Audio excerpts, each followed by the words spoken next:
ফিতরা সম্পর্কে যে প্রশ্নটা করা হয়েছে যে তওয়াম মানে চাওয়াল কোন লোগাতে আছে জানিয়ে বাধিত করবেন। জি সুপ্রিয় ভাই এবং বোন, রাসূল সাল্লাল্লাহু আলাইহি সাল্লাম বলছেন, আন ইবনে আব্বাসিন ক্বাল ফারাজা রাসূলুল্লাহ সাল্লাল্লাহু আলাইহি সাল্লাম যাকাতাল ফিত্রে তুহরাতাল লিসাইম মিনাল লাগব ওয়ার রাফাস ওয়া তু'মাতাল লিল মাসাকিন। সুনানে আবি দাউদের হাদিস নম্বর 1609, সুনানে ইবনে মাজাহর হাদিস নম্বর 1827। রাসূল সাল্লাল্লাহু আলাইহি সাল্লাম বলেছেন যে রাসূল সাল্লাল্লাহু আলাইহি সাল্লাম যাকাতুল ফিতর ফরজ করেছেন। ইবনে আব্বাস বলছেন যে রাসূল সাল্লাল্লাহু আলাইহি সাল্লাম যাকাতুল ফিতর ফরজ করেছেন রোজাদারের অনর্থক কথাবার্তা এবং অশালীন কথা ও আচরণ থেকে পবিত্রকরণের জন্য এবং মিসকিনদের তুমা, আরবিতে তুমা শব্দ, তা আমি আসলে তুমাই এখানে আপাতত প্রাথমিক পর্যায়ে গেলাম, এবার ভাঙছি। তুমার অর্থ কি? হাদিসের যারা ভাষ্যকার, শামসুল হক আজিমাবাদী সহ যারা হাদিসের ভাষ্যকার আছেন, তারা এই তুমার অর্থ করেছেন খাদ্য। জি তুমার অর্থ করেছেন খাদ্য। আর এই 1400 বছর পরে, 1400 বছরের পরে রাসূল সাল্লাল্লাহু আলাইহি ওয়াসাল্লামের ইন্তেকালের 1400 বছর পরে এসে কেউ কেউ বলছেন তুমা শুধু খাদ্য নয়, তুমা মানে খাদ্য এবং সম্পদ দুটোই, মানে টাকা পয়সা, চাল গম মসুর মুসরি যত যা কিছু আছে সবই। তো এখানে কতটা দিবে এ কথা বলা হয় নাই। আসুন, আপনি চাল খুঁজছেন আর আমি আপনাকে, যারা আসলে বলে যে হাদিসে চালের কথা কোথায় আছে, তারাই আবার তোমাকে এত সম্প্রসারিত করলো যে শুধু খাদ্যই না, চালই শুধু না, টাকা পয়সা এ সবগুলো তোমা। তোমার অর্থ টাকা পয়সাও, স্বর্ণ মুদ্রাও, সোনা চাঁদিও, মুনা মুক্তিও, মণি মুক্তাও, সব যত সম্পদ আছে, জমি জায়গা বাড়ি গাড়ি সব এই তুমা।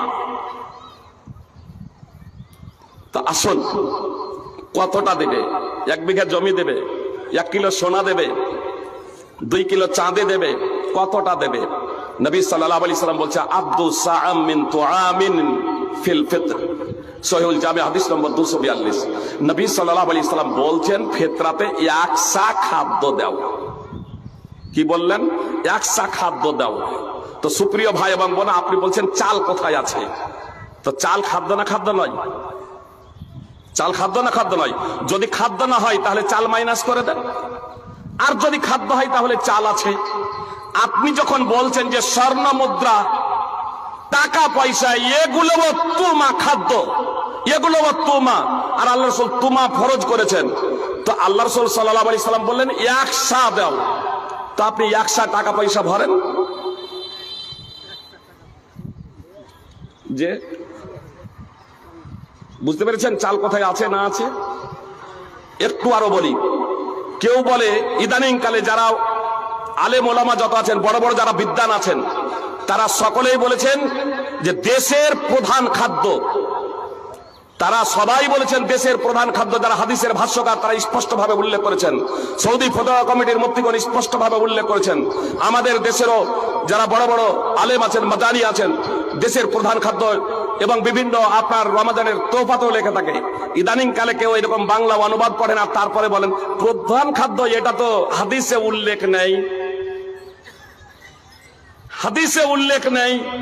সুপ্রিয় ভাই এবং বোন, হাদিস যদি বুঝতে যদি হয় তাহলে নিজের মতো করে বুঝলে হবে না, নিজের মতো করে বুঝলে হবে না। আসুন হাদিস আছে কি নেই আপনাদের বলি। সৌদি আরবের বিখ্যাত খাবার ছিল সারিদ। মা আয়েশা রাদিয়াল্লাহু তাআলা আনহা, মা আয়েশার মর্যাদা বর্ণনা করতে গিয়ে বলছেন যে মহিলাদের মধ্যে আয়েশার ফজিলত এবং মর্যাদা হলো তেমনই যেমন খাদ্যের মধ্যে সারিদ, যেমন খাদ্যের মধ্যে সারিদের ফজিলত, তেমনি মহিলাদের মধ্যে আয়েশার ফজিলত। তো আয়েশার ফজিলত বর্ণনা করতে গিয়ে সারিদের সাথে তুলনা করেছেন রাসূল সাল্লাল্লাহু আলাইহি সাল্লাম। আরবের তৎকালীন সব থেকে বিখ্যাত খাবার ছিল সারিদ। আরো একটা বিখ্যাত খাবার ছিল তালবিনা। বুখারী সহ বিভিন্ন হাদিস গ্রন্থে হাদিস আছে। অথচ সারিদের কথা, ফিতরাতে দেওয়ার কথা কেন উল্লেখ নেই? তালবিনা বিখ্যাত খাদ্য, তারও কথা কেন উল্লেখ নেই? অথচ আবু সাঈদ খুদরি রাদিয়াল্লাহু তাআলা আনহু বলছেন যে আমরা রাসূল সাল্লাল্লাহু আলাইহি সাল্লামের যুগে একসা খাদ্য দিতাম। ওয়া কানা তুআমানা আশ-শাঈর ওয়াজ-জাবিব ওয়াল-আকিদ ওয়াত-তামর।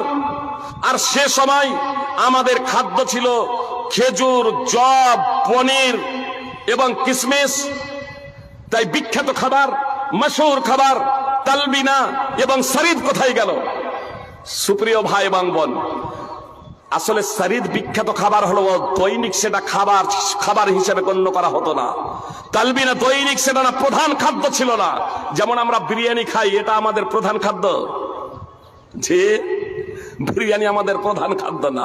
সারিদ আপনার গোস্তের সুরবার সাথে রুটি মিক্স করে সেটা খাওয়া হতো, কখনো কখনো সুরবার সাথে মাংসও থাকতো। আর তালবিনা আপনার জবের আটার সাথে, জবের আটা দুধে মিশিয়ে তৈরি করা হতো, তারপর মধু দিয়ে সেটাকে সেবন করা হতো, খাওয়া হতো। সুপ্রিয় ভাই এবং বোন, তো এই দুটো বিখ্যাত খাবার। এত দ্বারা কি বোঝা যাচ্ছে? কেউ বলছে তাহলে ভাত দিয়ে দিই, যে না, আপনার ভাত চলবে না। যদি তালবিনা যদি দেওয়া যদি হতো, সারিদ যদি আল্লাহ রাসূল সাল্লাল্লাহু আলাইহি সাল্লাম দিতেন, তাহলে আপনি বিরিয়ানি এবং ভাত দিতে পারতেন। এর দ্বারা কি বোঝা যাচ্ছে? প্রধান খাদ্য। এজন্য আপনি বাংলাতেও যদি সার্চ করেন যে আমাদের প্রধান খাদ্য কি, তাহলে আসবে গম এবং চাল। অনেকেই বলে চাল তো আর খাওয়া যায় না, যে জবের কথা তো এসেছে স্পষ্ট হাদিসে, আর গমেরও কথা এসেছে সহিহ ইবনে খুজাইমাতে রয়েছে। ইবনে আব্বাস রাদিয়াল্লাহু তাআলা আনহু বলছেন যে সাদাকাতুল ফিতির হলো একসা খাদ্য। যে কেউ একসা গম নিয়ে আসতো, কুবিলা মিন, তার কাছে তা কবুল করা হতো। বিশুদ্ধ সূত্রে প্রমাণিত এটা ইবনে আব্বাস রাদিয়াল্লাহু তাআলা আনহু থেকে। সুপ্রিয় ভাই এবং বোন, যখন সাহাবী বলছেন কুবিলা মিন, তাহলে এটা হুকমান মারফু, অর্থাৎ রাসূল সাল্লাল্লাহু আলাইহি সাল্লাম তা কবুল করতেন। তো গমের কথা হাদিসে উল্লেখ হলো, তো গম খাওয়া যায় ডাইরেক্ট নাকি? তো আটাতে তো দিয়ে বলতেন, তাহলে জব না বলে তাহলে বলতেন যে তোমরা ছাত্র ছেলে খাইয়ে দাও, কিন্তু তা বলেন নাই। কেন? আপনারা জানেন যে যাকাতুল ফিতর 2 দিন 3 দিন আগে থেকে, নবী সাল্লাল্লাহু আলাইহি সাল্লামের যুগে 3 দিন আগে থেকে জমা করা হতো। 3 দিন আগে থেকে জমা করা হতো। আল্লাহ রাসূল সাল্লাল্লাহু আলাইহি সাল্লামের হাদিস এবং সাহাবাদের থেকে এটা প্রমাণিত। তাহলে আপনার রুটি এবং ভাত, আপনার সারিদ, তালবিনা, খিচুড়ি, বিরিয়ানি, এগুলোকে একটা জায়গায় জমা করা যায়? জমা করা যায় না। এজন্য আমাদেরকে এমন খাদ্য দিতে হবে যে খাদ্যটা দেশের প্রধান খাদ্য হবে, সাথে সাথে সেটা জমা করে রাখাও যাবে। আল্লাহ তাআলা আমাদের সঠিক বুঝদান করুন। আল্লাহ তাআলা আমাদের প্রত্যেককে পবিত্র কোরআন ও সুন্নাহ অনুযায়ী জীবনযাপন করার তৌফিক দান করেন। আমিন। আসসালামু আলাইকুম ওয়া রাহমাতুল্লাহি ওয়া বারাকাতুহু।